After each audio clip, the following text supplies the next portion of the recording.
Kill! Yo!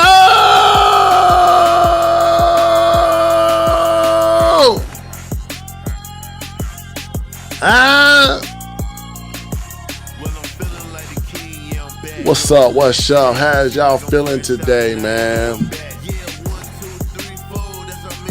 I feel more energetic today.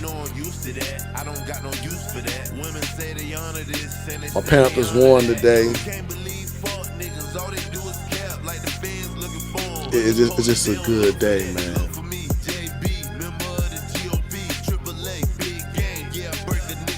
Yeah. You know,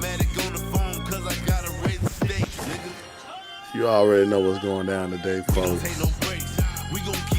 We feeling good. You already know, man. Ain't nothing else to got thing say, man. Today's a good day, man. Good day.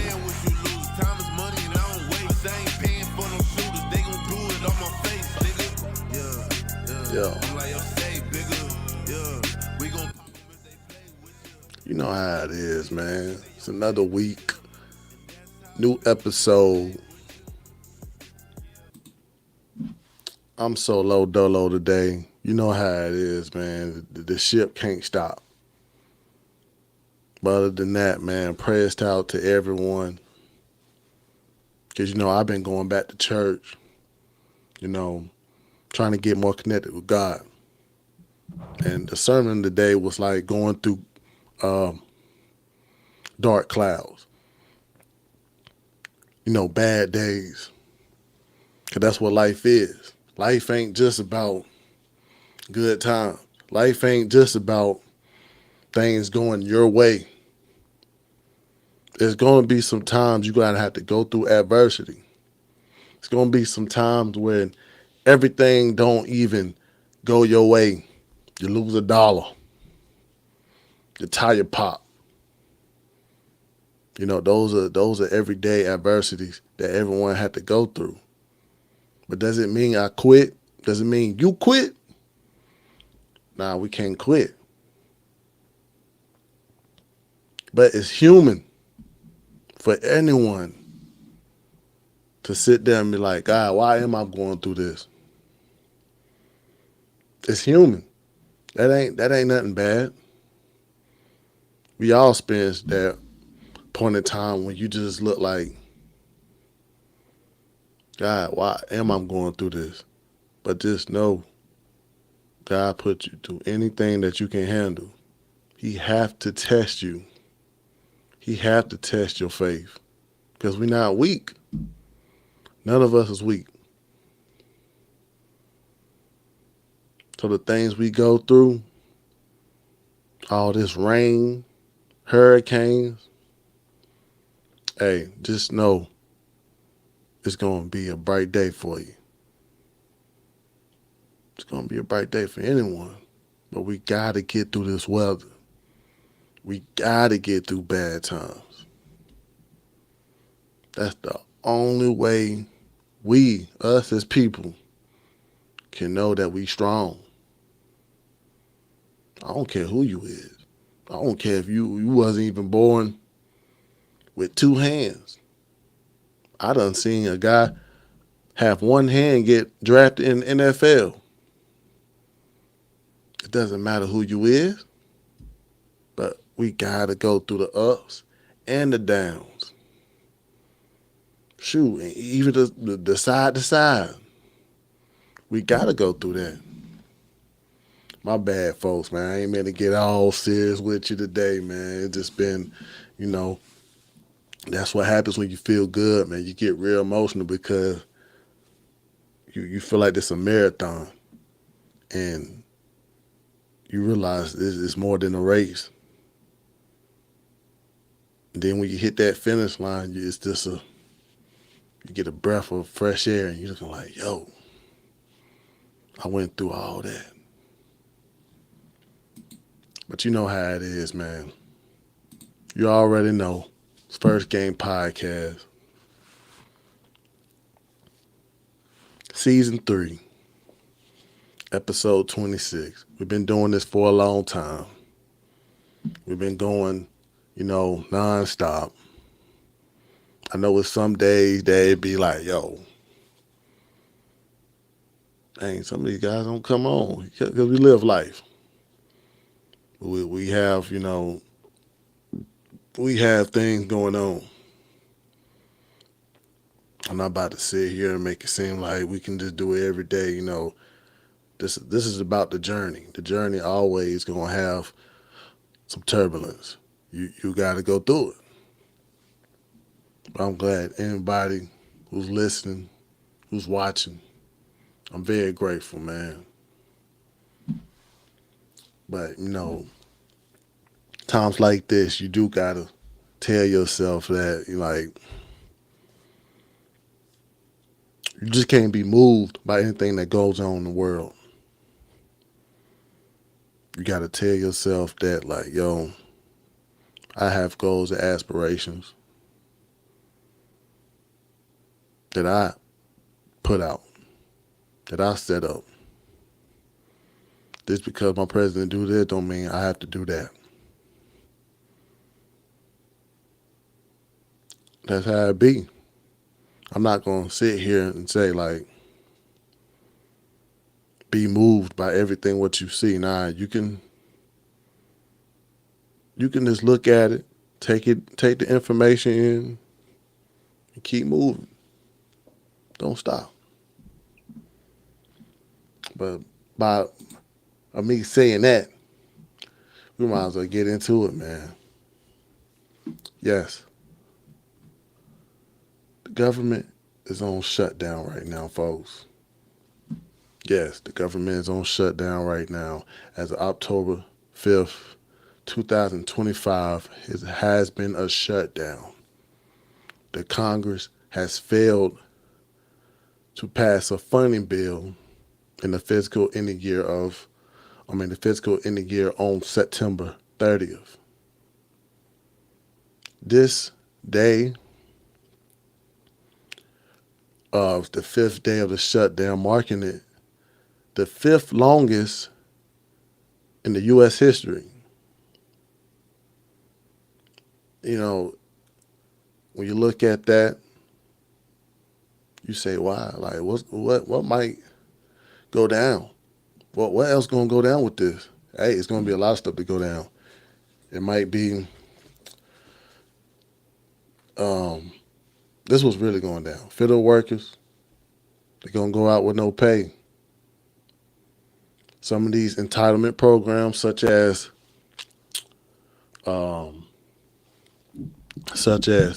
food stamps, Social Security, them type of people may not.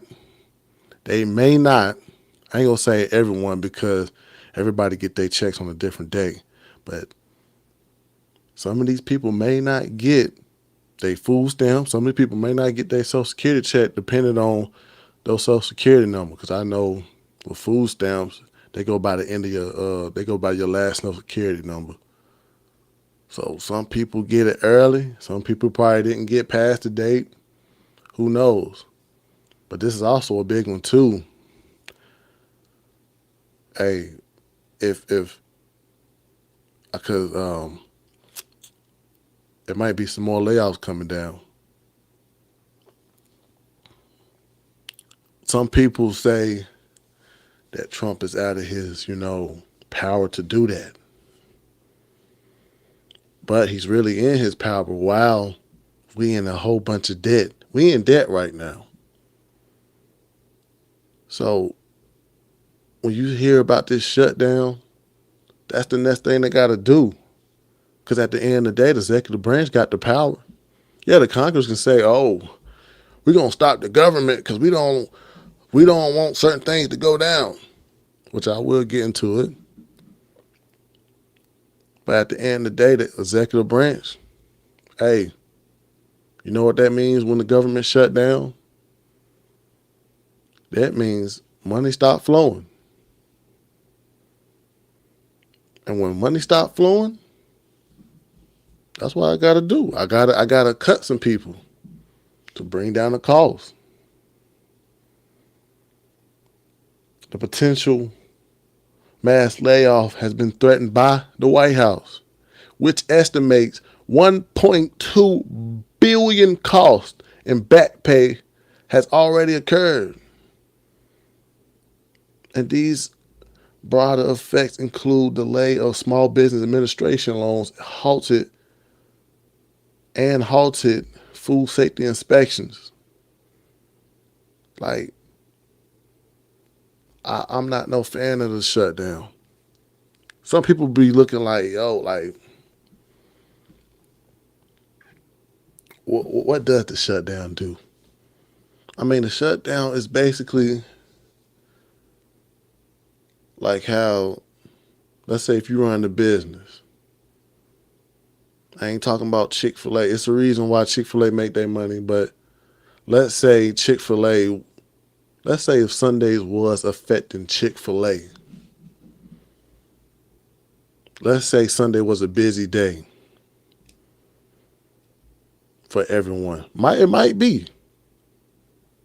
But let's say that Sunday was a busy day for everyone to work, make money, eat chicken. They ain't making money because they're not open. Simple as that.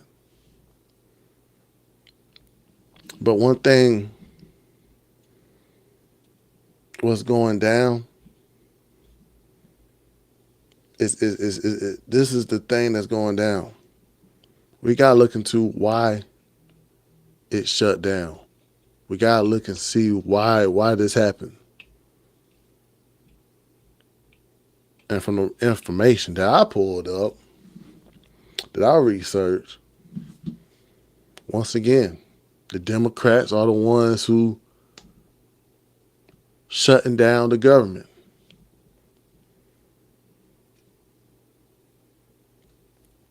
It's them. We already signed for the big, beautiful bill. To be honest, the big, beautiful bill might be in effect like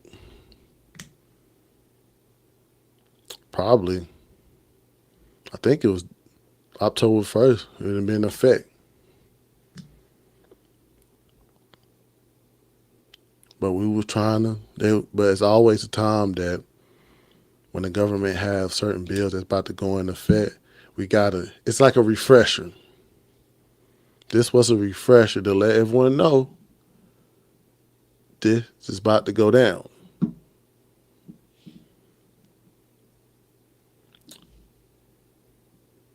This refresher has been also to the rest of the Senate, Congress. And some of these Democrats looked at the bill and they were saying, hold on, let's put some more, let's continue some of our stuff that we wanted.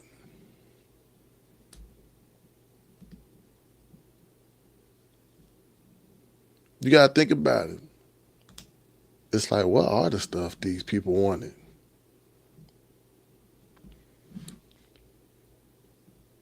Every Republican, nearly all the Senate, 52 out of 30, voted for a clean CR, continuous resolution. Keep funding at all these levels to avoid the shutdown. So that means all the Senates of a Republican, they looked at the bill, they said everything's good. Everything's good with me. But the Democrats blocked it. Where 60 voters were needed, but only 3 Democrats joined the Republican side, leaving 50. So they didn't even have enough votes to shut it down. So therefore, this is not a Republican shutdown. Some people be like, but you're being biased. You're being biased. No, I ain't being biased. I'm being real.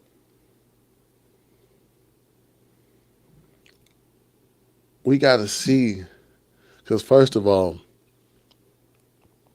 we got to see what this CR, because there's also been some speculation of all these, demands that some of these Democrats wanted. And plus, they looked at the big, beautiful bill and they see that this could possibly raise up the price too in the past 10 years. But the Democrats' provisions is to me, my opinion, what I see, is not helping us, you know, move as a good country. It's not helping us out. But these are the provisions of what these Democrats was wanting. That was costing $1.5 trillion. They wanted permanent extension of Enhanced Affordable Care Act and subsidies. These was built on temporarily COVID era boost to premium tax credits, which people say is coverage for abortions, gender affirming care. Boom, off gate. We're not doing that. We're not doing that. Once again, we've been, that was the big beautiful bill. We're not doing that. Us taxpayers are not trying to pay for people's surgeries. We're not doing that. That is crazy. That is insane. I don't care how you feel about that. We are not doing that. I don't care. It was like when I was looking back and I saw, because Trump did put out a campaign, and at one specific campaign paid program, he put that Kamala was using taxpayer money to help people get their surgeries, their trans surgeries. And a lot of people was outraged over that. Like, you make so much money, and then you look at that check stub, you realize there's a lot of things that come out your check. I do not want to pay for no man to switch his gender. You gotta be kidding me. That's where we draw the line with some of these Democrats. It's crazy. You really sit here and think the American people supposed to back up a person that want to change his gender? That's insane.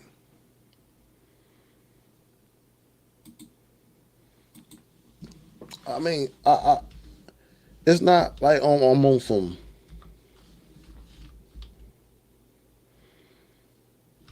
I'm not on some like, yo, I'm some homophobic guy. It's like that should not have to go under a taxpayer. We should not be having to pay for that. I don't care who you is, Democrat, Republican. You should not have to pay for no surgery for somebody who's about to change their sex, who about to have, no. Are you kidding me?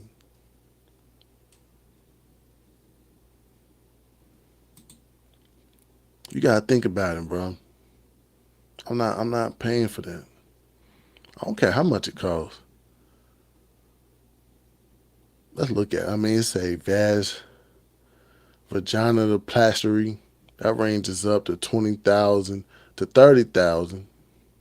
Breast augmentation, that's 5,000 to 10,000. Fake feminization surgery, 10,000 to 50,000. Top surgery, 5,000 to 10,000.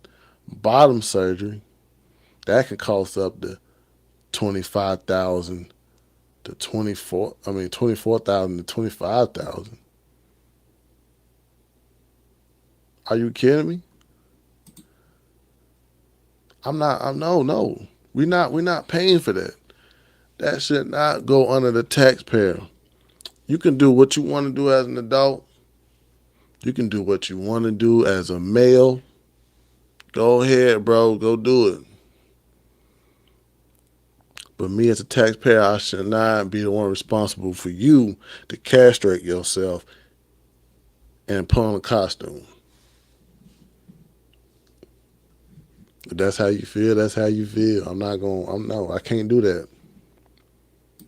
That's crazy. Here goes another one. Broader health care and expansions.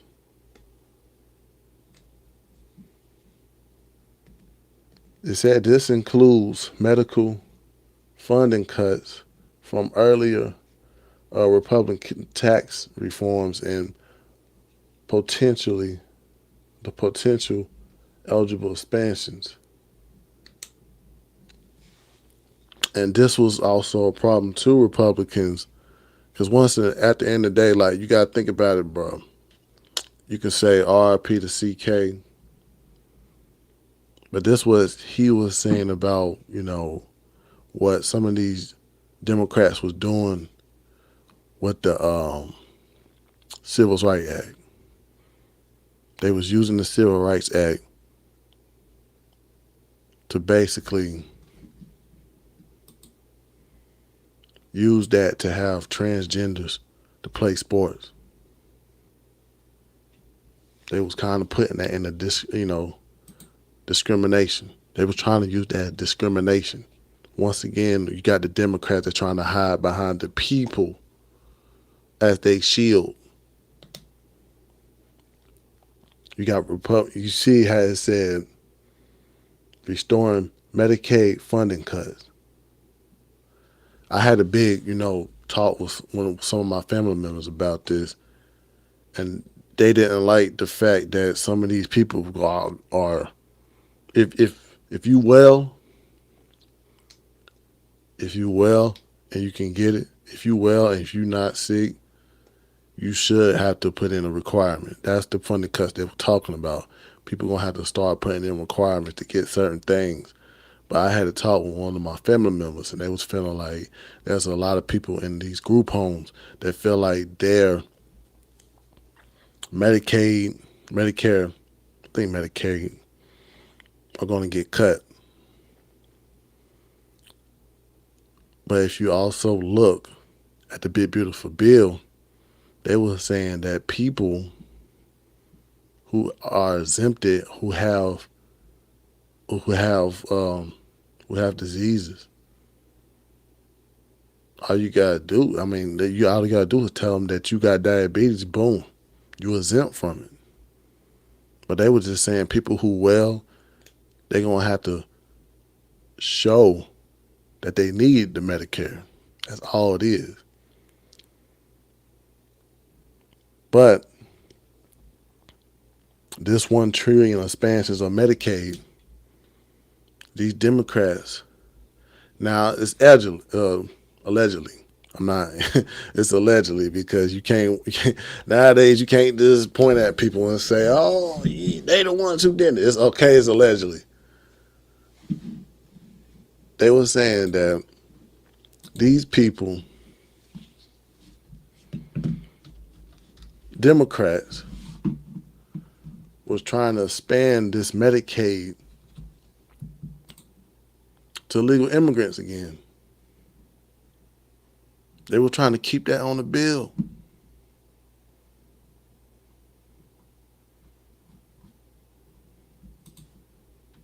And it's like, why are we doing that?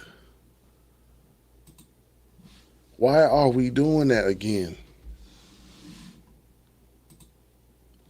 I don't mind paying, I don't mind paying taxes for people who need it. If I gotta pay taxes to help another American citizen, I don't mind doing that for my check. I don't mind doing that because, that's what part of being an American is. You gotta help each other out. Some people need help. But I don't mind doing that. That's what, what sometimes some of these taxes is for. They're not just for the government to snatch it up and say, hey, we're going to just use your money. No, it's called entitlement programs. Most of these entitlement programs help another American out that actually need it. But this is when you get people like this that try to dodge the question. What you dodging the question for? Tell the truth. Maxine Waters, let's hear what she say that what she wanted to do. Well, what's the real reason why they shut it down? Democrats demanding health care for illegal aliens? Democrats are demanding health care for everybody. We want to save lives. We want to make sure that health care is available to those who would die, but having the help of their government. So you're good with the government shutdown, even if it means giving health care to people who aren't American citizens? Well, that's what you're pushing on. What you're trying to do is you're standing here and you're trying to make me say that somehow we're going to put non-citizens over Americans. Quit it. Stop it. This is the kind of journalism we don't need. No, I'm just You're divisive. No, you're not. Yeah, no, you're being divisive. No, please. You don't need to ask that question. You're just trying to get controversy here. You're not going to get it from me. We want to save health care for all people. Thank you. Thank you, Congresswoman. Appreciate it. So what you tell me, what is so hard for you to say, no, we don't want to do that. No, we don't want to do that. What's so hard about that? If you're not doing that, just say it.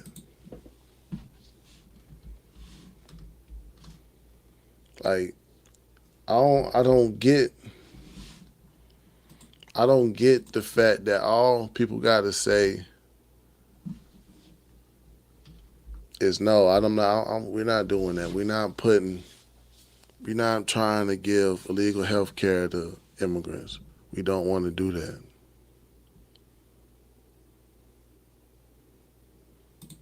We don't want to do that.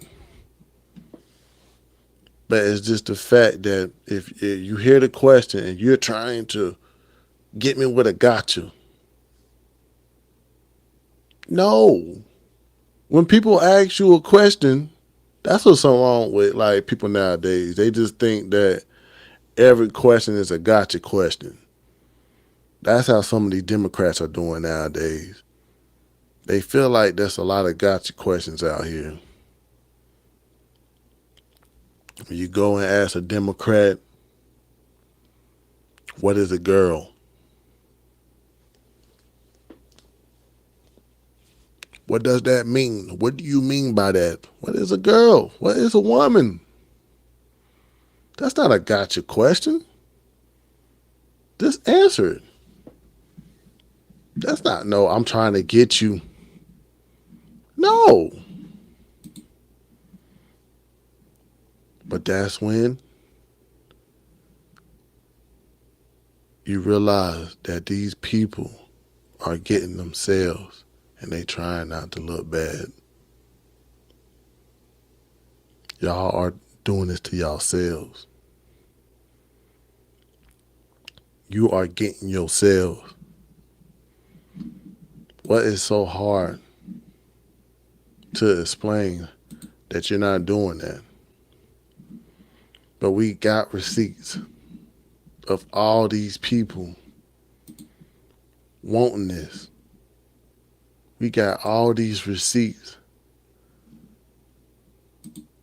of Democrats saying that, yeah, we do want health care. We do want health care. We do want illegal immigrants for health care. Like, we got them. Let's see what King Jeffrey's going to say about that, because once again, I hate the fact that they're making it seem like this shutdown is off of, on the Republican side. It's not like that. Let's see what he got to say. are demanding an extension of Obamacare tax credits, which expire at the end of the year, as well as other health care benefits for the funding bill. Here is what the vice president said about that this week. Take a look. It's a lie told by the Democrats that they're not trying to give health care benefits to illegal aliens. It's a lie that is obviously untrue if you just look at the text that they gave us. He says that Democrats are lying. What is your response to that? Well, unfortunately, Republicans are lying because they're losing in the court of public opinion as it relates to what's going on right now. We are standing up for the health care of hardworking American taxpayers, of working class Americans, of middle class Americans, and everyday Americans who have seen over the last several months Republicans pass their one big ugly bill, largest cut to Medicaid in American history. Hospitals and nursing homes and community-based health clinics are closing all throughout the country, including in rural America. If Republicans continue to refuse to extend the Affordable Care Act tax credits, tens of millions of American taxpayers are going to experience dramatically increased premiums, copays, and deductibles. And that information from their insurance companies is going out right now. Now, federal law clearly prohibits the expenditure of taxpayer dollars to provide health care to undocumented immigrants, period, full stop. And no Democrat on Capitol Hill is trying to change that law. We thank you for watching, and remember. See, once again, once again, you see that they're trying to use the people. They're trying to use the people as a shield. They're saying Republicans want to take away. They want the Republicans to take away. They want Republicans to take away from hardworking people or people who need it, and that is false. Only thing about the big beautiful bill was trying to do, or is going to do, is get some of these, not some, get all these illegal immigrants that have been using Medicaid. That's what the Democrats been doing. They've been using illegal immigrants under these Obamacare acts to help illegal immigrants get Medicaid.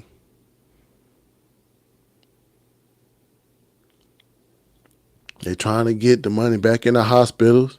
Because that's the crazy thing, too, when you hear Speaker Johnson, you hear people say, oh, I thought the Republicans want to shut down hospitals. They put $50 billion back in the bill. They put $50 billion in the CR, and the Republicans rejected it because they wanted more illegal immigrants to be on Medicaid. They don't want that to go away. I mean, man, it's wild. How can some of these Democrats be like, oh, yo, we're here for the American people, but y'all doing this much fighting for people who don't even have a Social Security card, who now ain't supposed to be here. And some of y'all black Democrats, y'all swear Trump is the racist one, but you're not even looking at the aspects of they've been sending all these illegal immigrants to black neighborhoods.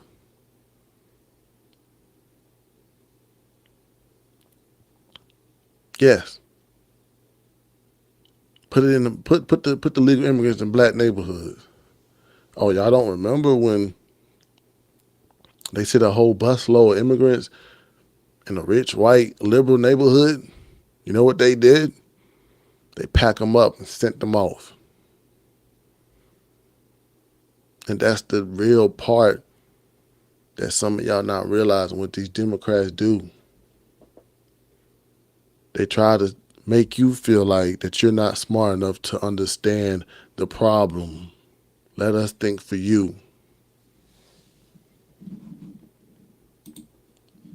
Nah, you can't think for me, big dog.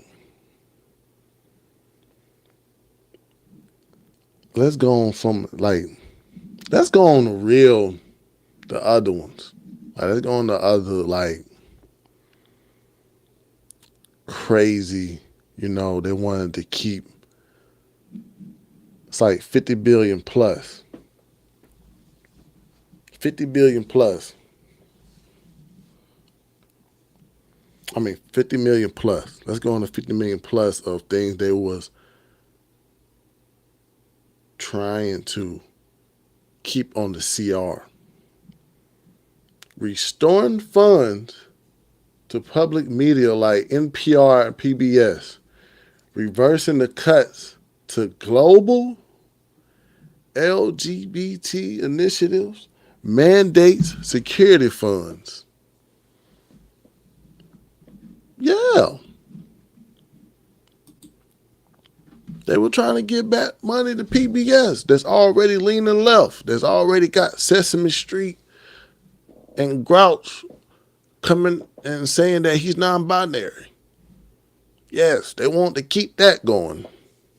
They want to keep the kids locked in. Elmo coming out and saying, "Hey guys, I feel like I'm a woman. I identify as a woman." It's sad because many of us grew up on Sesame Street. Sesame Street, it's, I'm going to say it like this.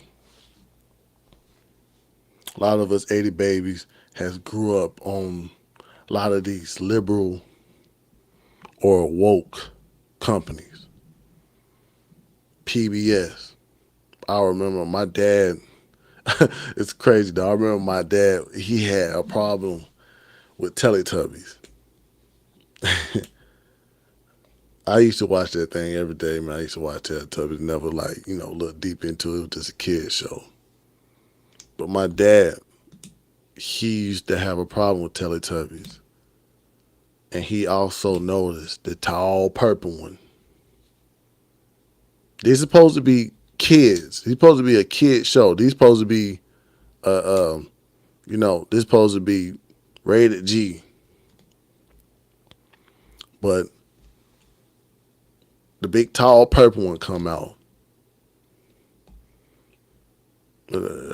Tinky Winky. Purple one. The big tall purple one come out with the deep voice, holding a pocketbook. Swinging the pocketbook around. This was a PBS TV show.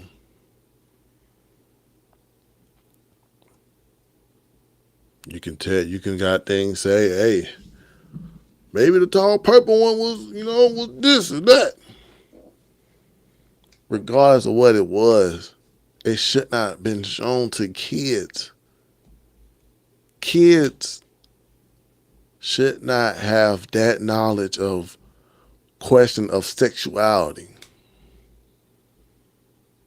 No, we shouldn't be showing that type of knowledge towards kids. We shouldn't be having kids around here thinking like, oh, do I like girls or not? Let them be kids, man.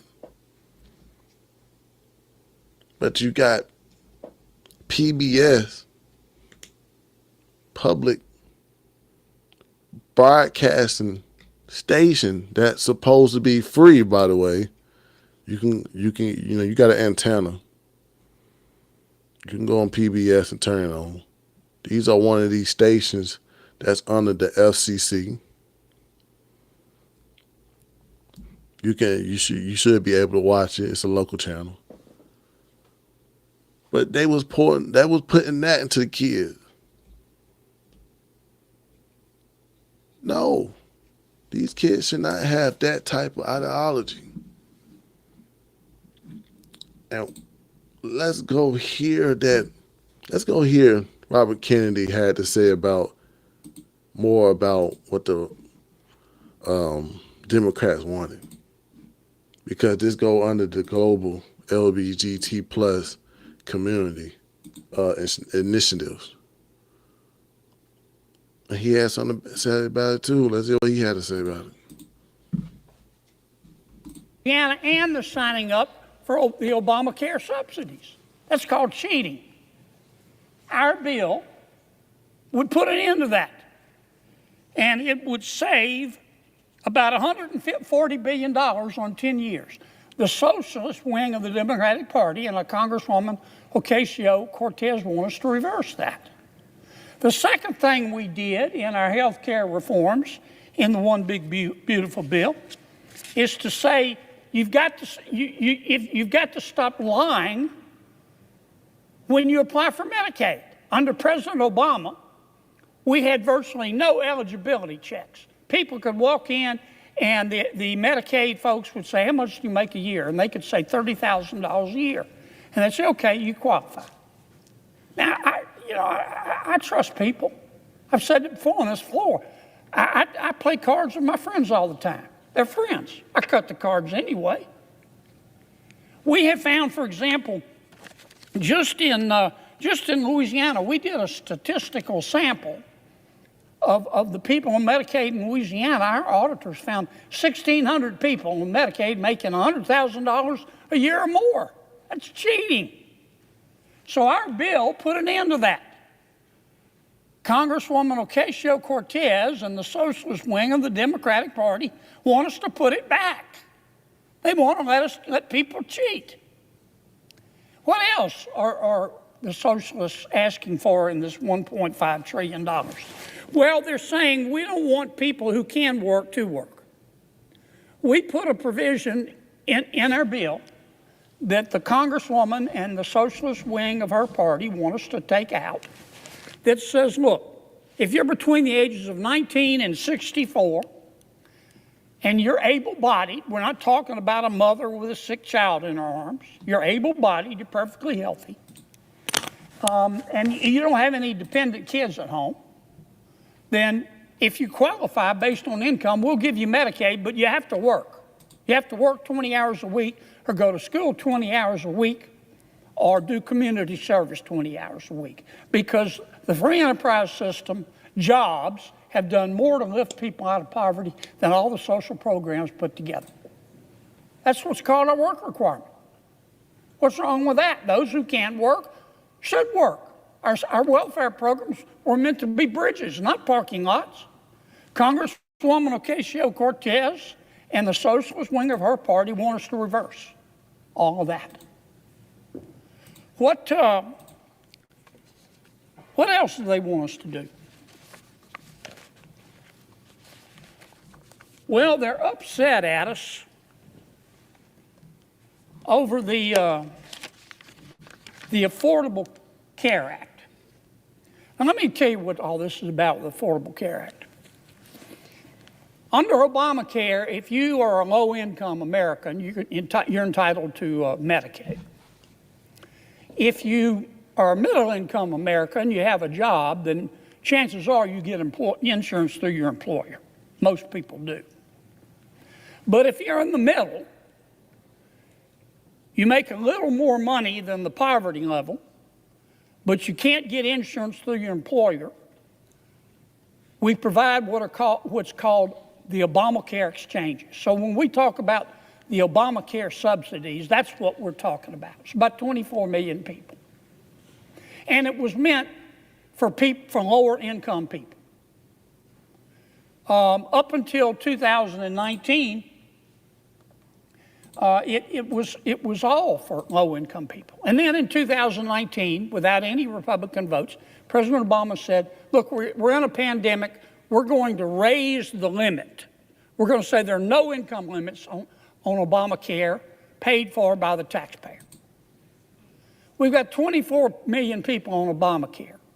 When they raised the limits, you can make any amount of money and still get a subsidy. That added about 1.6 million people on Obamacare. Obamacare was meant for people who make from roughly $30,000 a year to $130,000 a year, families of four. Now, because President Biden raised the cap, we've got people making $600,000 a year, $150,000 a year, families making $200,000 a year, getting subsidies from the American taxpayer. Why? Because they said we needed it in the pandemic. The pandemic is over. And that's why the Democrats, when they passed the bill, put in a provision that says at the end of this year, those extra subsidies are going to end. Congresswoman Ocasio-Cortez says no. Until you agree to let them continue, to let anybody at any income level get subsidies, we're going to shut government down.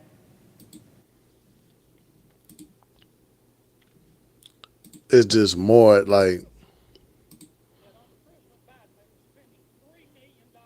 you just gotta realize, like, these people don't realize where money coming from. These people don't realize, like, us hardworking Americans, we're the ones who's actually putting in and, you know, taking over the tab. They don't realize there's some of us out here that's trying to make a living for ourselves. We supporting our kids, but they feel like we should be supporting everyone else they bring in, and the people they bring in don't even be entitled to live in this country. That's what kind of people that's what kind of people on the other side. That's cool. They can think like that because more and more people are starting to realize, nope, these ain't the people that I should be supporting. More and more. It's crazy. But I'm going to play a little bit more and I'm going to go to the next topic of what John Kennedy found out. This was the kicker right here that had me kind of outraged of what they really wanted. This the kicker right here. At the socialist wing of the party. And so we took out, and here's what they want us to put back in. We found that under President Biden, they were spending $3 million for circumcisions and vasectomies in Zambia. We took that out. The Congresswoman says, we're going to shut down government till you put that back in. We found $500,000 of American taxpayer money for electric buses in Rwanda. We found $3.6 million for pastry cooking classes and dance focus groups for male prostitutes in Haiti. I kid you not. I'm not making this up. It was in the budget under President Biden. We took it out. Congresswoman Ocasio-Cortez in the socialist wing, the loon wing of the Democratic Party, says we're going to shut down government until you put it back in. I'll just read you a few more that we took out. They are demanding we put back in. $6 million for media organizations for the Palestinians. $833,000 for transgender people in Nepal. $300,000 for a pride parade in Lesotho. $882,000 for social media mentorship in Serbia. $4.2 million. We took it out. The Congresswoman and the socialist wing of their party says we got to put that back in for the open government. $4.2 million for lesbian, gay, bisexual, transgender, queer, and intersex people in the Western Balkans and Uganda. I could spend the rest of the afternoon here. We took all that out. It upset Congresswoman Ocasio-Cortez. It upset the socialist wing of her party. And now that wing of her party and the Congresswoman are threatening all other Democrats and saying, you've got to shut that government down until we get what we want. And part of what they want is to add this kind of stuff. I ain't got to put no more out, man. I don't care what like, come on now. They expect us, American hardworking people, to pay for that. Are you serious? We supposed to be paying for circumcisions and vasectomies in different countries?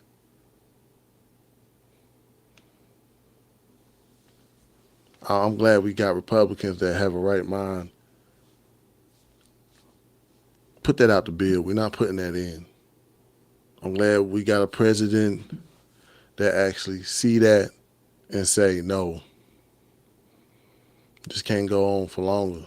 If that's what got to happen, if that's what this shit now gonna do, terminate people, who fault is that? The Democrats. Let's get on to the next one, man. Speaking of illegal immigrants, this story has shocked a lot of people. We're talking about Ian Andre Roberts. He was a former Des Moines superintendent in Iowa that was a legal immigrant. Yes. Ian Andre Roberts, he's a 47-year-old Guyanese national, served as a superintendent in Des Moines public school system, Iowa's largest school district from 2022. He had to resign in 2020. He had to resign September 29 because ICE immigration arrested him. Not only they arrested him because he had a court order under the Biden. He had a court order. He had a court deportation order from Biden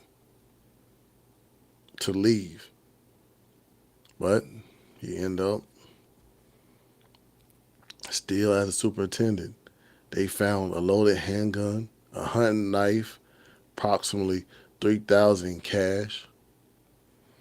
Also, he was supposed to be, I think the average, I'm not sure about the average of a superintendent. I'm gonna look that up. But he was making more than the average. He was making more than the normal superintendent.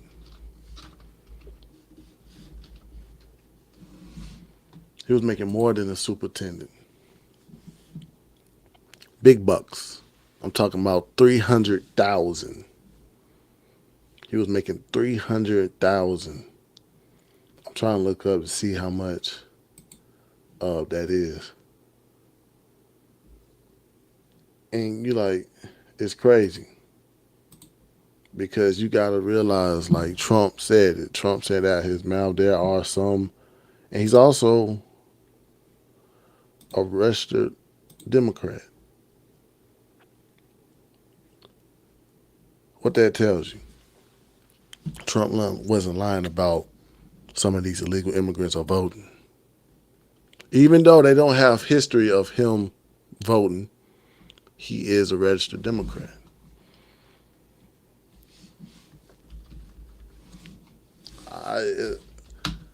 What else can you say about this? So you trying to tell me that people can just lie on people can just lie?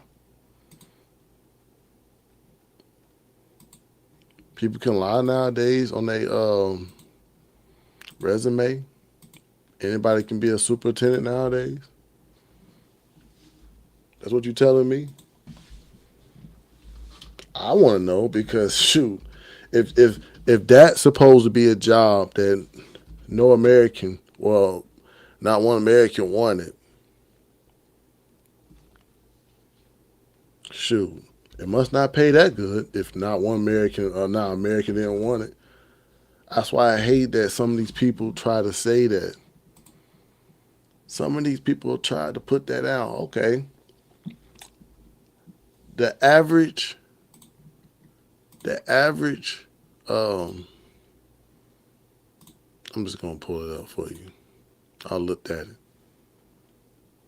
The average annual salary for a school superintendent is $153,000.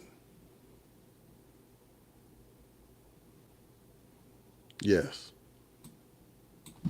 153,000.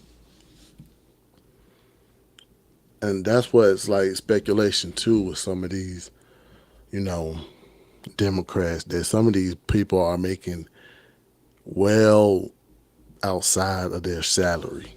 They're very wealthy people. And it's crazy. It's like, oh, so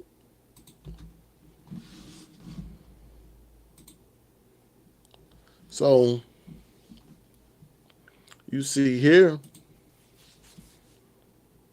that Ian Roberts was making 286,000. The average salary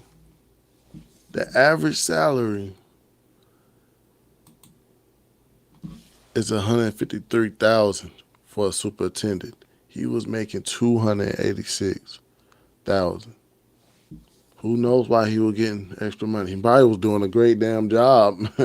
If he had to lie, on his goddamn resume and got the job, he probably was actually doing the job. Then not only he got a job at the school system,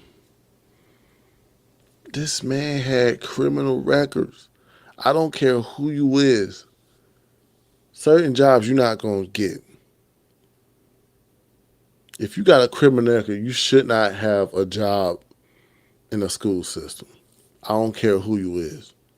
You should not have a job in the school system.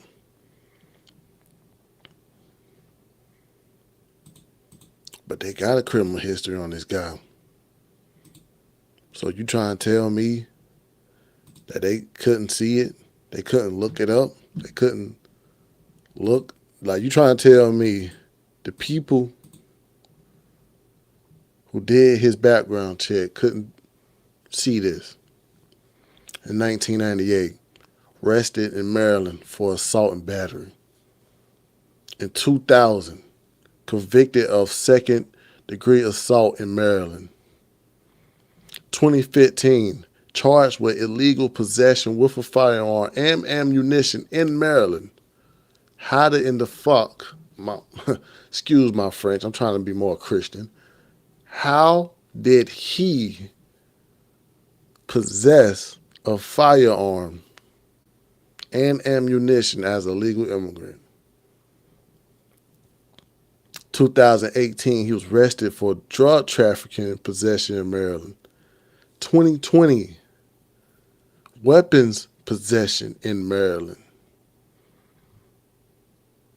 And most of the other stuff is what? Additional records show traffic violations, including driving without a license.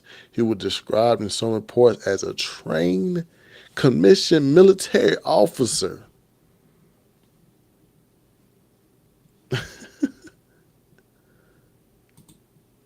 What? How did he get a job in a school system?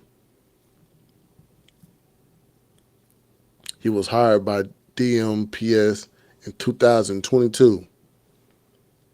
After search process by JT Consulting and their external firm, he allegedly falsified his educational credentials, claiming degrees from institutions like Johns Hopkins University that he couldn't verify.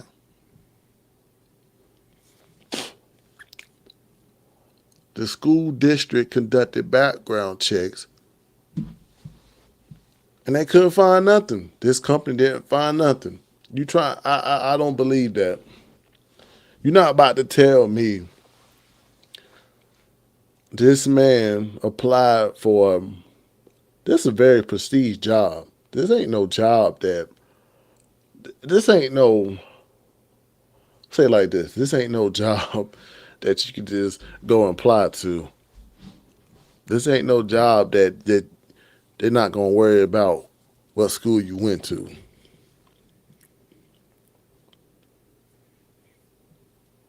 You telling me that he got past this?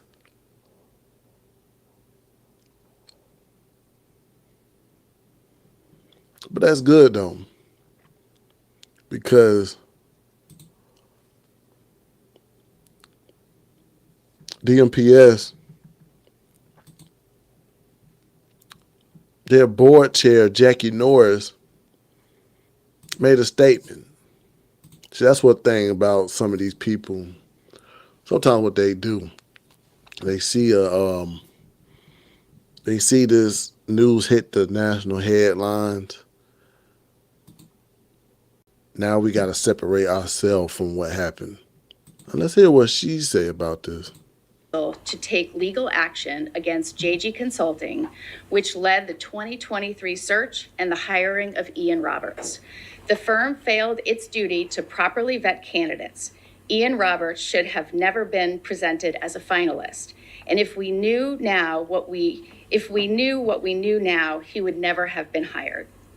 JG Consulting was responsible for advertising, recruitment, application and resume review, public domain search, complete reference checks, and presentation of qualified candidates.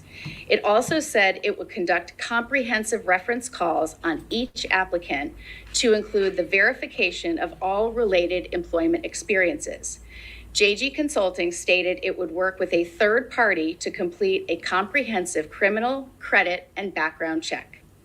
The contract required JG Consulting to bring all known information of a positive or negative nature to the board. Because that did not occur, we are pursuing legal action as allowed by law. This is about accountability. Taxpayer dollars were used, and we are seeking accountability.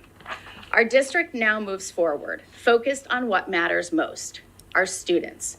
It has been 7 days since our district started learning troubling information about someone we trusted. Each day we have learned more, and it has been difficult for all of us who care about the Des Moines Public School District. How we show up for each other defines us as leaders, staff, students, and community members. Sadly, some have used this situation to advance hateful comments. We will not be deterred or distracted by that. I ain't got no more to say about it. Of course they gonna try to. Of course they gonna try to move themselves away from this. But it's like, yo, this guy has got. Y'all still hired this man. Y'all still did not look into why, like, even if they didn't have no background check, why was this school still persistent on hiring this person? What you say, bro? Oh, that's what it was, because DEI. They looked at him. He's black. He said he was graduated from a black school. Why would he lie? Let's go ahead and hire him. And that's the problem. That's the whole problem right there. Just because he's black and well educated, we're not supposed to question his background. He just lied. He lied on everything on his background check.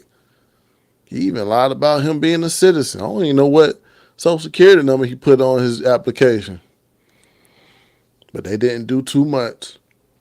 And now that this uncovered, Jackie Norris, they said she was, Jackie Norris, they said she was appointed by Michelle Obama.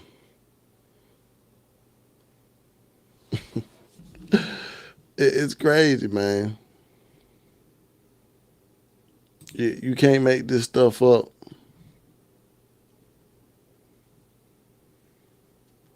You can't make this stuff up, man.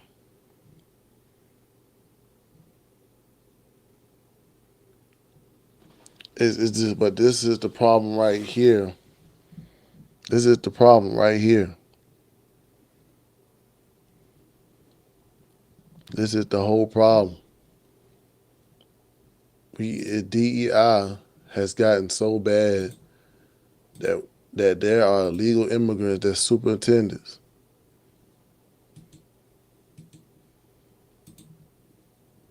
And ain't nothing said. it's still people out here. Look, Jackie, Democrat, running Senate of Iowa, was a former chief staff to Michelle Obama, has publicly defended the hire process.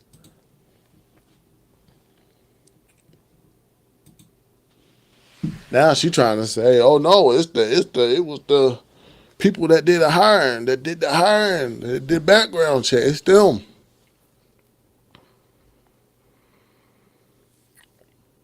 Of course you're gonna blame somebody else. Of course you're gonna point the finger at somebody else. Jackie, don't try to make yourself look good.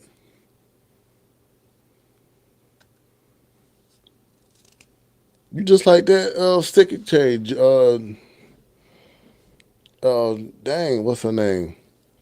Not Obama, Biden's secretary. You just like her. Now you want to write a book of all the lies that you told. Why you want to write a book now? Because Biden secrets has been exposed. That's what she trying to do. She want to point her fingers at the JT consultant. I ain't saying the JT consultant did that job. I don't have no credible information about that. But at the same time, they still had to go past Jackie Norris. Either she didn't see it, she got to pull up her receipts. Either she didn't see the background or she didn't want to see the background. But at the end of the day, this is a prime example of DEI right here. They just wanted somebody black and colorful at the superintendent in Iowa.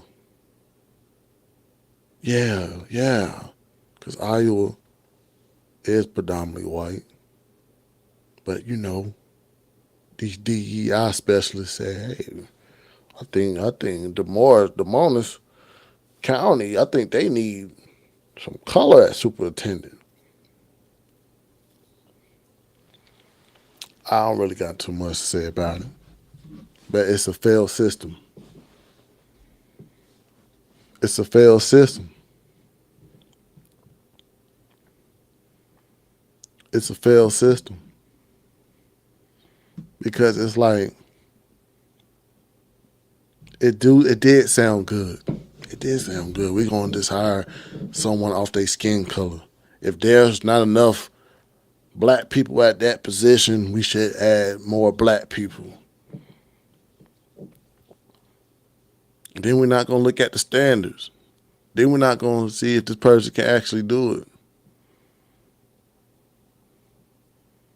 But for some reason, this guy was the best of all superintendents in Iowa. He raised so much money. He raised so much good money for Iowa. Who knows why? But there will be more information to uncover for this. I just want to know. It's kind of hurtful because you look at the fact that people like Jasmine Crockett was saying immigrants are working jobs that Americans didn't want. So you try and tell me there wasn't college qualified graduates that could have been an Iowa superintendent? You try and tell me there was some people out there that did not want that job? Above the salary of a superintendent? You trying to tell me people didn't want that job? I can't buy it. I can't buy it. Let's get to the next one.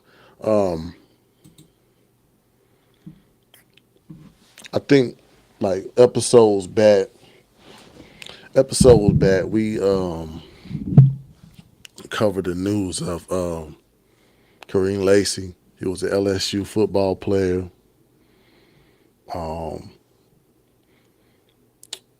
All SEC. He was a very astounding football player. On December 17th, he was allegedly involved in the crash on Highway 10 in Louisiana. He was accused of speeding and legally passing, which led to a on-head collision with a 78-year-old passenger. Allegedly, he fled the scene. He had a warrant for his arrest on January 10th, 2025. He turned himself in 2 days later. Then he was charged with neglect homicide, felony hit and run with death, reckless operation.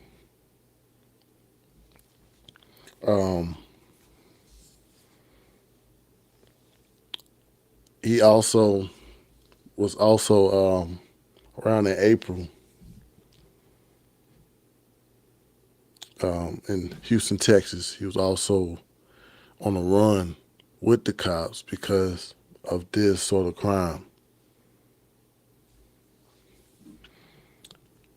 But this is the, RIP to him. He wasn't just no thug off the block. He was actually a college student, big future to go in the league. And it's sad hearing that. But a lot of people destroyed this man, reputation as a good football player because of this incident. Because it struck, because I also too, when I looked at this incident, I thought this was another reckless college student story. I thought this was, one of them bad stories of NIL deals. I actually, forgive me, I did not see everything from this story. That's what some of us do. We take a story, and since everybody else circulating the story, it's got to be true. But on October 4th, 2025, LACY's attorney stated that the new evidence, including footage of LACY, he was nowhere close to the fatal accident. And I got a news clip for that, man.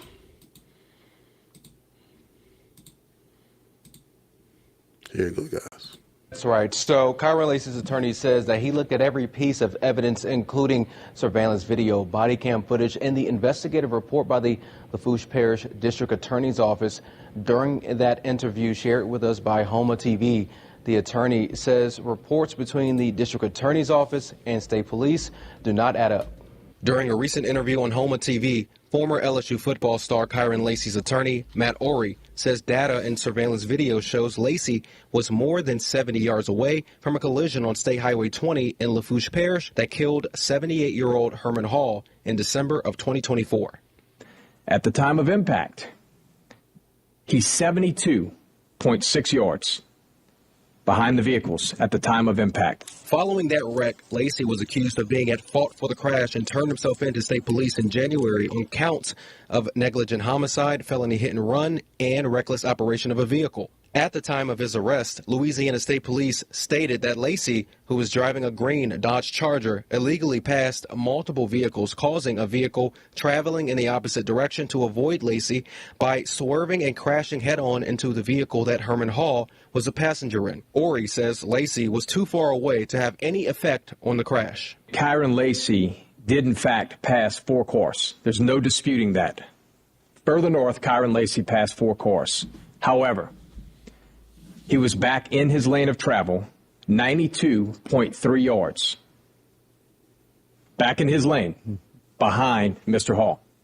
In a statement sent to WWL Friday night, Louisiana State Police said in response to the Homa TV interview in part, investigative findings revealed that Mr. LACY's reckless driving while approaching oncoming traffic led to the events of the crash. The very last line of the report from the District Attorney's Office says the evidence submitted in the crash report does not support that KYREN LACY should have known that his actions were the cause of the crash that happened approximately 72 yards in front of him. Ory suggests a state trooper was trying to influence one witness on how to describe the crash. But during that exchange, the witness involved in the crash can be heard blaming another driver who is not Lacey, before the state trooper redirects the conversation to Lacey's charger. That lady in the back of me, she didn't know what was happening. That's how she called that record. She was running in the back of me. So, but the charger was coming right at you, Right, correct? right. And that's why you had to slam on your Head on brake, head on with you. So yeah, just make sure you include that, and that's very important. Lacey, one of LSU's top wide receivers set to enter this year's NFL draft, took his own life with a self-inflicted gunshot wound in April. To this day, formal charges were never accepted by the district attorney. This is over. There's no criminal proceeding. Done. This is about making a promise to a kid who begged you to help him. And we are waiting for a response after reaching out to the... Oh, man.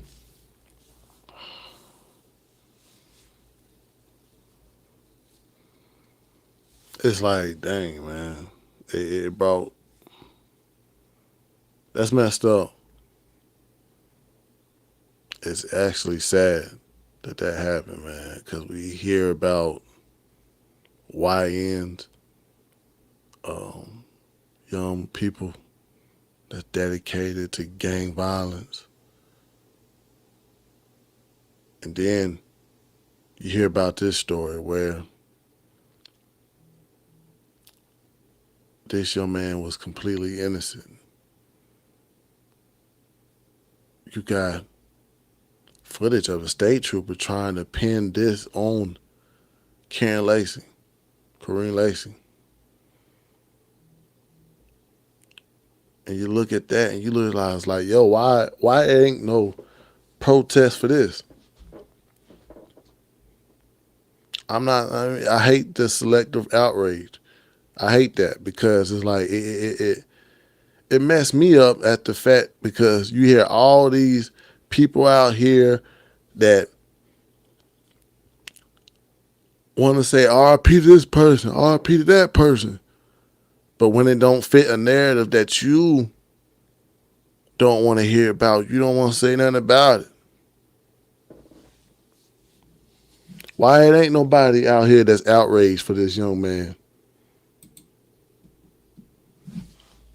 He was a black boy that was at a good school, trying to get his life together, promised to go to the league. Also innocent. Why it ain't no outrage for that? Why we get some people that just want to scratch their neck? Yeah, you could say killing himself wasn't the best option for him, but he's 24 years old. The boy felt like everything was over with because the cop was still trying to pin a homicide on him. In April, he died. They had him on a high-speed chase. He was in Houston, Texas. We don't know what happened in Houston, but at the same time, the boy thought it was over for him. He ain't got no college career. That has been documented too. It's been it's like that one player that was in Baylor. He was like some oversized linebacker. And he was wrongly accused of rape. R-word. Lost his football career. I'm just kind of pissed off because there are some people out there that the only time they're outraged is when there are racial violence. But why you not outraged over the fact that, dang, this boy was innocent, turned himself in, and still was on the warrant list?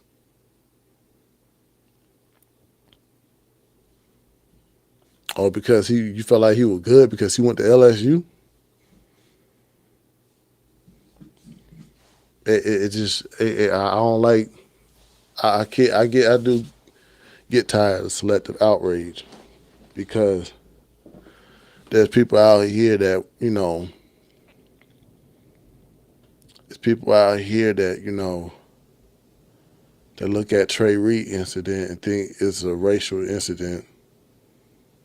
They want all these narratives to be racial, but they just pick and choose what kind of people they want, what kind of death they want highlighted.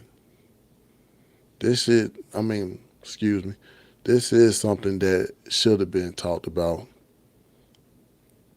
Not just the fact that, you know,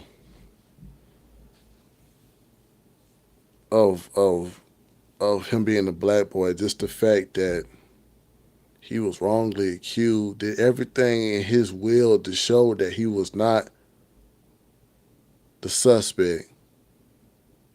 Got evidence. You see the video. No one touched him. No one, he was nowhere near to it. He wasn't speeding. He slowed down when he saw the accident. Was he supposed to just stay there? And was he supposed to just stay there? Was he supposed to just wait for, was he supposed to help? That's what y'all wanted him to do, to help? I just don't like that. But it don't fit some people's narrative, so some people not going to actually look into it. R.I.P. to that boy. R.I.P. to KYREN LACY. But it do showed you about this jail system. It do showed you. Why wasn't his name off the warrant? Why were these people still trying to arrest this boy? He was in Texas and they still had a warrant for it out. Man, he ended up killing himself. He thought he was gone. He thought it was done. And that's one of them sad stories that it's like, that shouldn't have happened. Let me get to another one, man. Caleb Wilson. Caleb Wilson was a 20-year-old junior at Southern University and A&M College in Baton Rouge, Louisiana. Majoring in mechanical engineering, he was also a talented member of the university Human Jukebox Marching Band. On February 25th, Wilson, at the age of 20, died following allegedly an off-campus hazing incident involving Omega Psi Phi fraternity, of which he was a prospect. Remember, he was basically becoming one. And this incident in Baton Rouge, and he has been described as a cautionary tale highlighting ongoing issues in Black Greek life on college campuses. His autopsy confirmed the cause of death, leading to a wrongful death lawsuit filed by Wilson's parents in September of 2025 against the Omega Psi Phi, 12 of its members, and the Southern University system.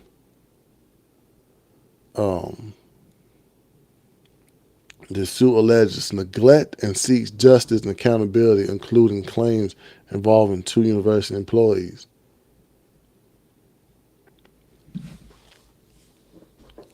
Once again, man, it's like,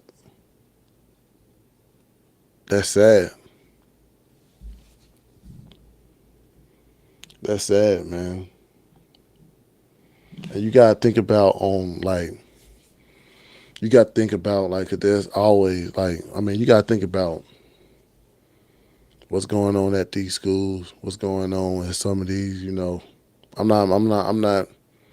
not against no colleges. I'm not against these, frats, fraternities. But some of these incidents have to be looked into. This is not no one-time thing. This has been an ongoing thing that does get swept under, like these hazing rituals that some of these fraternities put some of these students in. Then it becomes a vanished incident. I remember hearing that in another incident where one of these fraternities pushed a a person off a building on some hazing thing just because you want to become a fraternity. And, it's been going on. Hazing-related deaths in U.S. colleges and universities remain a persistent issue, which one such death reported since the 1970s. According to comprehensive tracking by hazing researcher Hack Neuer, there has been 125 deaths across all levels, primarily in the 25 years, 2000 to 2025, averaging 5 per year. For the past 10 years of 2015 to 2025, the data from newer database database and across reference sources indicate approximately 42 deaths, with alcohol intoxication being the lead cause of most. Over 80% of these hazing deaths.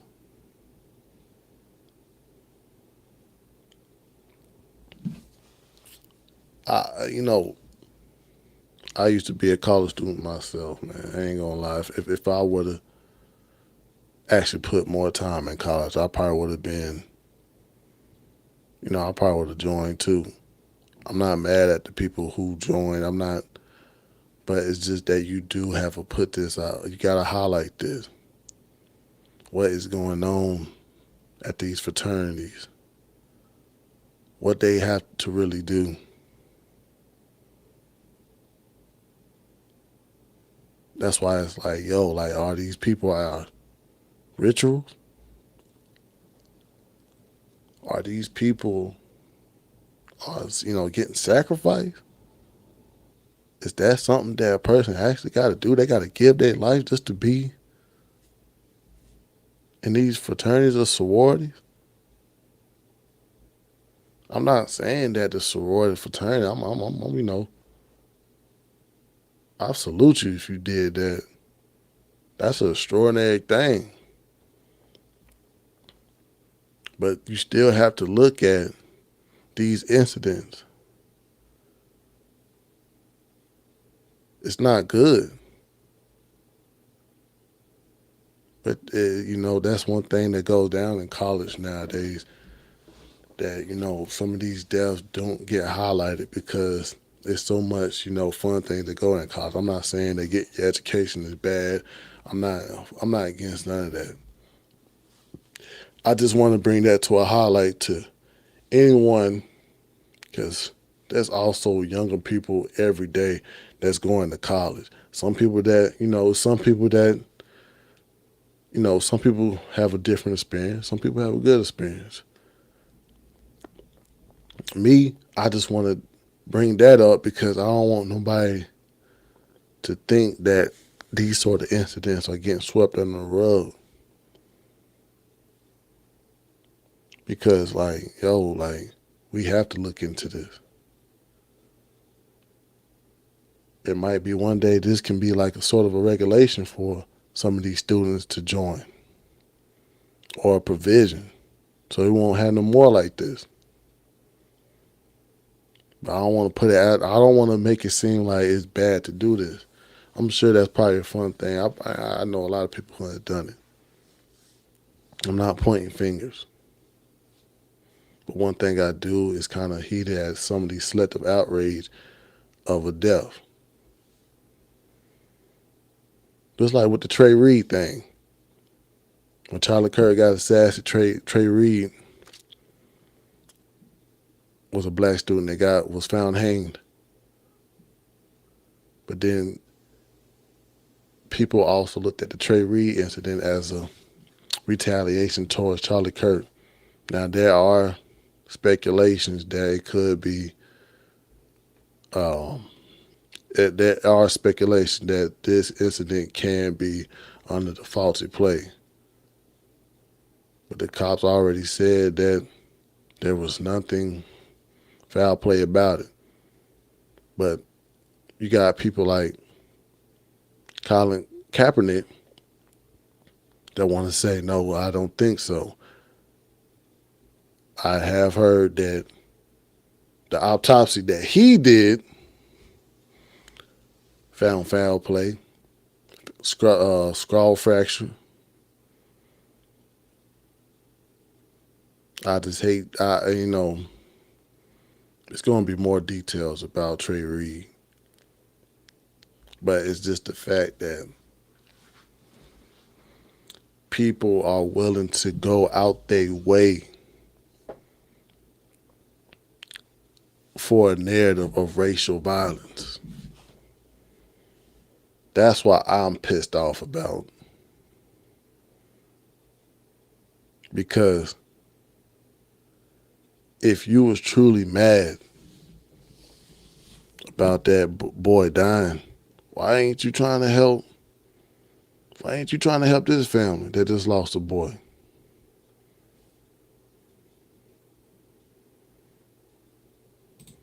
Why ain't you trying to help, this family get their justice?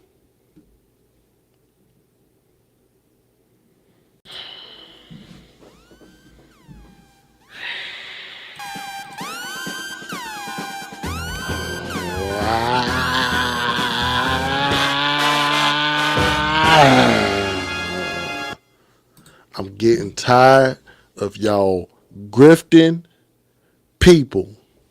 I'm getting tired of it. I'm getting tired of y'all trying to make it seem like everything racist. Everybody don't like you because of your skin color. I'm so oppressed. The white man don't want me to make a check. I'm getting so mad at y'all. Y'all the reason why some of these black boys that's well educated, good talent, they walk around here as victims. Y'all oppose fear on these well-educated talent boys to make them feel like that they got to work 10 times harder. They got to do extra stuff because they black. If you black, you got to work 10 times harder. If you black, you got to be the best person in front of these white folks. These white folks don't love you. Quit that. That's one thing I know about in sports. We all go into a game thinking that we're going to win. If you go into a game thinking that you're going to lose, you're going to lose. By me putting that out there, I hate the fact that some of y'all put this fear on young black men to lose. Y'all don't want to see these young black men to be strong. It's always the white man trying to knock you down. You see that? Everybody hates you because of your long hair and dreads. Cut that out. I'm not teaching that to my son. I won't teach that to my son. Yeah, I probably felt like that back in the day when I was a Democrat, but now I'm a conservative. And I would not teach that to my son, that the world is trying to get you. The world don't like you. The world hates your skin. You got to work extra harder. No, I'm going to teach my son about choices. Choices get you to the point, get you where that you want to be, regardless of your skin color. Because right now, there's a lot of black people that's making good money off their choices, not because of their skin color.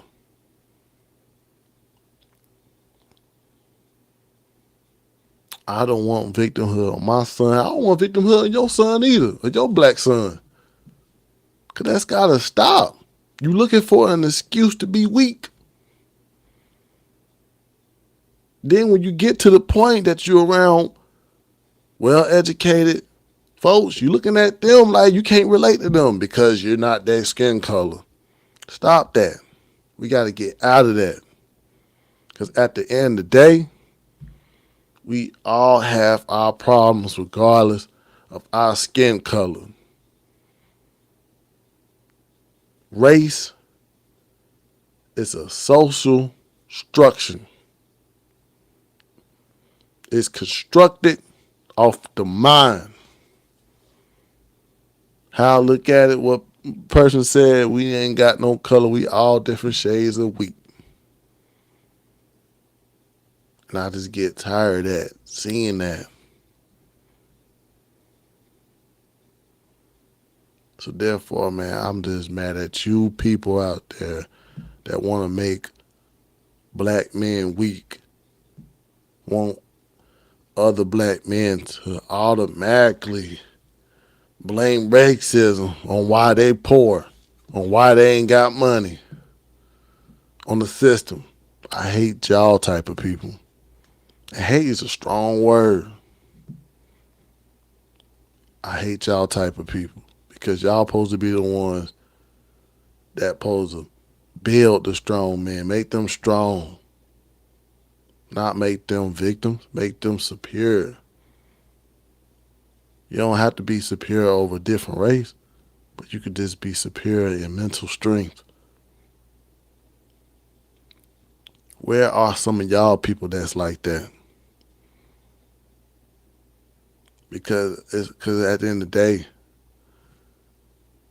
when you bring that type of insight towards a black man, that wherever he do ain't gonna be good for the white man, you know what he do? He look for approval in the wrong spots. And right now in the black community, that's what's going down. We're looking a lot of young men looking for approval in gang members. And that has to end. And that is the bigger point. I mean, that is bigger mad. Let me get to the last one, man. Let me get to the last one, man, because I've been up here yapping too much, man. Netflix. Netflix is in some heated water with a lot of people. Let's look at the optics of this. Netflix have a wave of calls for boycott. It gained traction over social media. Primarily, Elon Musk and conservative influencers has brought this attention towards this controversy cartoon. But this controversy centers the resurfaced clip from an animated series of Dead End Paranormal Park, which came out in 2022 to 2023. It was a Netflix original rated TVY7, suitable for children 7 and older. This is a cartoon that's for children that's 7 years and older. This show features a supernatural adventures and a LGBTQ plus representation, including transgender protagonist named Barney Gutman. People are outraged with the trans ideology to young audience.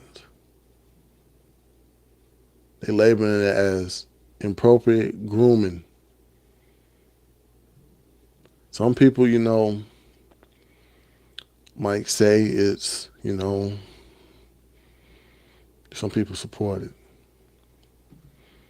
I think I got the clip of it, or I'm not sure. I got the clip of the cartoon. I'm going to plug the clip of the cartoon because it's like, once again, man, why are we starting this again? I'm trans, Norma. And everyone at school knows, and everyone at home knows. And being here, it's like a whole new place. There is a Netflix show for kids called Dead End Paranormal Park, and it has now been exposed as pushing pro-trans ideology on children. Take a look. It's not the park. It's me. I'm trans, Norma. And everyone at school knows, and everyone at home knows. And being here, it's like a whole new place. I can just be Barney. And I can choose if and when I tell people. I've never been happier. And that's saying something when I spent today chased by terrifying zombie mascots. Pugsley reminded me how important it is to live your life without apology. So I think I gotta give living here a shot. Don't you? You don't need my permission. You know, thank God that we're pre-taping this today, and I'm actually in Temple, right? Wow. Wow. I mean, like it's like some people get the dismiss and screwed with Trump that he just like trans. He don't like trans people. It's like at this point, like you're grown. If you're grown, you can do what you want to do. You can do anything. You could be a whole lot fairy. I don't care. But as an adult, that's your choice. But it get kind of controversy when you have cartoons. You have whole lot of cartoons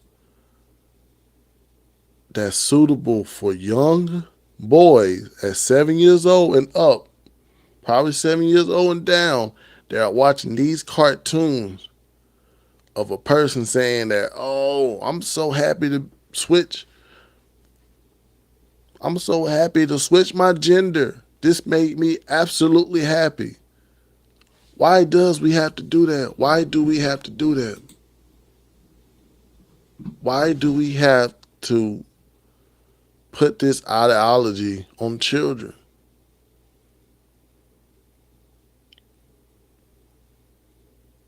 It sickens me. I don't like that. I have a young boy myself I'm raising, and I don't want him to be exposed to that. I don't want him to think that when he get older and he have some type of mental issue that changing his sex would be the right solution for him to be happy. Because ideally, most of these people that change their gender, they don't be happy.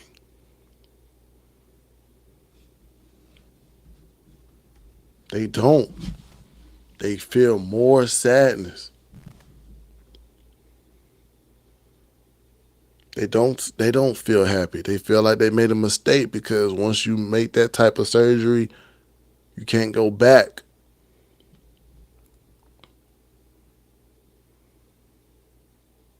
And it gotta be alarm right now. It's gotta be alarm for everyone because they're not putting this out towards us adults that us adults, we have some type of mindset about, things about life. We know that changing our sex is not going to be the first road to happiness. But they got to do that to the children because they know the children are the ones who are easily manipulated. They know the children are the ones that will also act like they need it. And then I also know that some of these liberal parents will push this to their kids. And that's not right. I'm not saying that, the whole trans thing bad. Well, man, I just don't want that to be pushed on the kids. Let the kids be the kids. Let the kids grow through life. Because most of the time, when I was a kid, most of the stuff that I liked when I was a kid, I grew out of it. So therefore,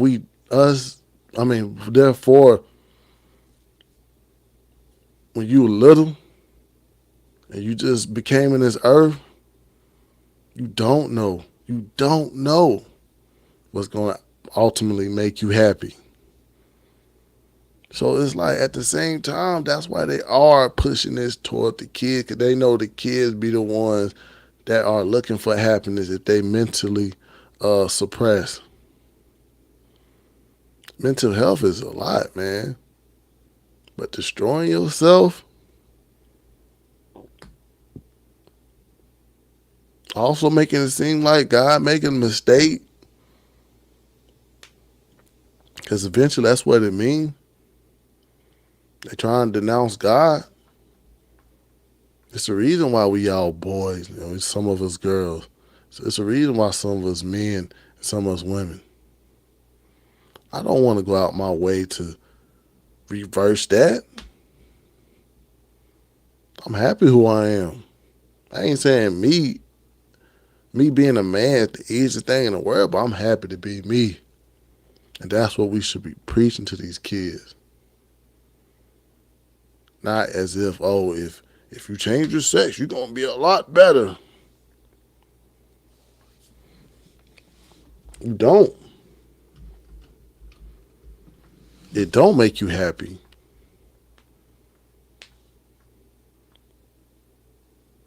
And I just don't like the fact that it's like nowadays they are like they not letting the kids be kids. They're letting the kids grow up with too much information. Too much. It's like you giving alcohol to a little kid. These kids are growing up too fast. And that's when you have, I want to be a boy. Or I'm a boy that's want to be the girl. That's not the solution. I don't want that to be the solution for anybody, kid. Because most of that time that'd be a fad. And those type of decisions cannot be, erased. Those type of decisions you can't go back to it. You can't get off from it. You got to live that mistake. But I don't have nothing against the LGBT community. I don't want nobody to think I'm homophobic or transphobic. One thing I am, I just cared about the children. I don't want the children to make bad decisions like that, because you can't take it back. You can't recover from it. A lot of people who make that type of decisions end up more mentally damaged because they realize it doesn't make them happy. Most of the time, it makes you happy when you realize that being you is the best thing in the world. Embracing your ups and downs is the best decision for you as a kid.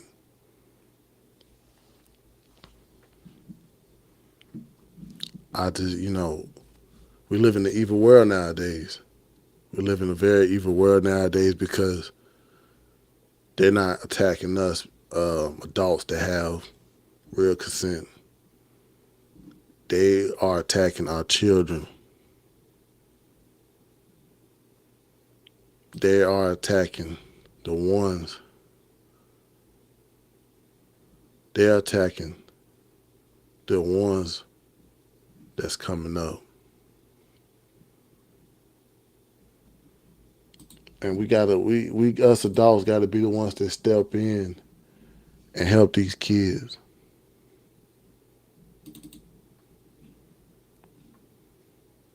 We gotta be the ones that stepped in. We can't just be off to the side.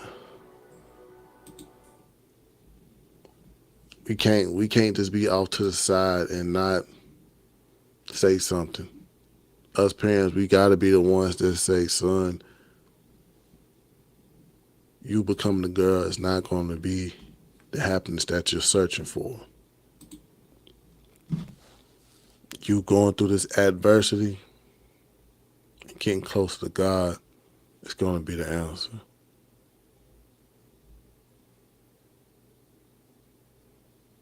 But, you know, I hate that some of us conservatives,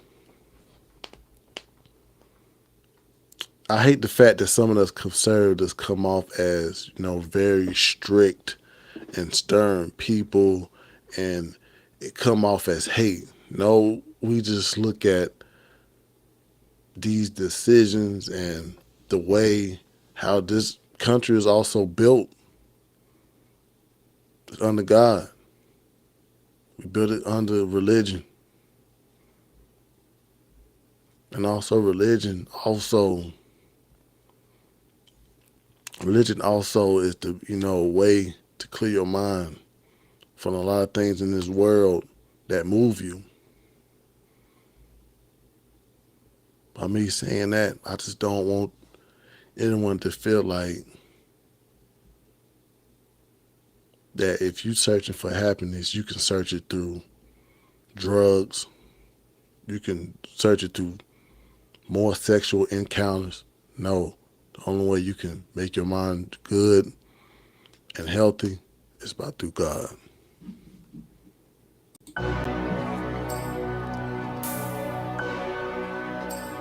I'm solo dolo today, but it's good though.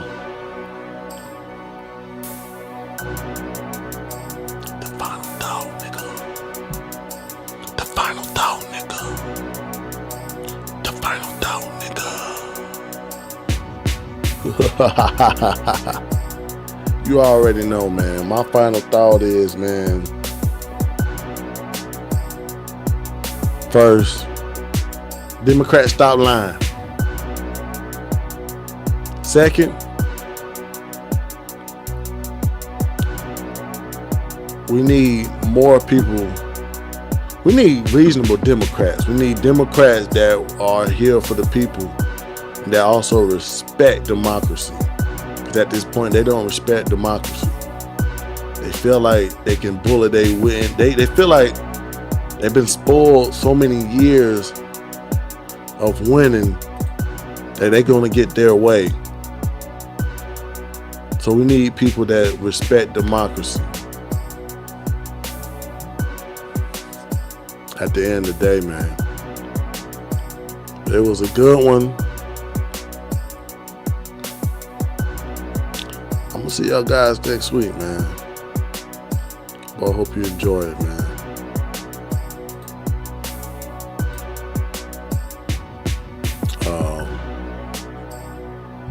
Go on Spotify. I will be doing another bigger point. Give me some time.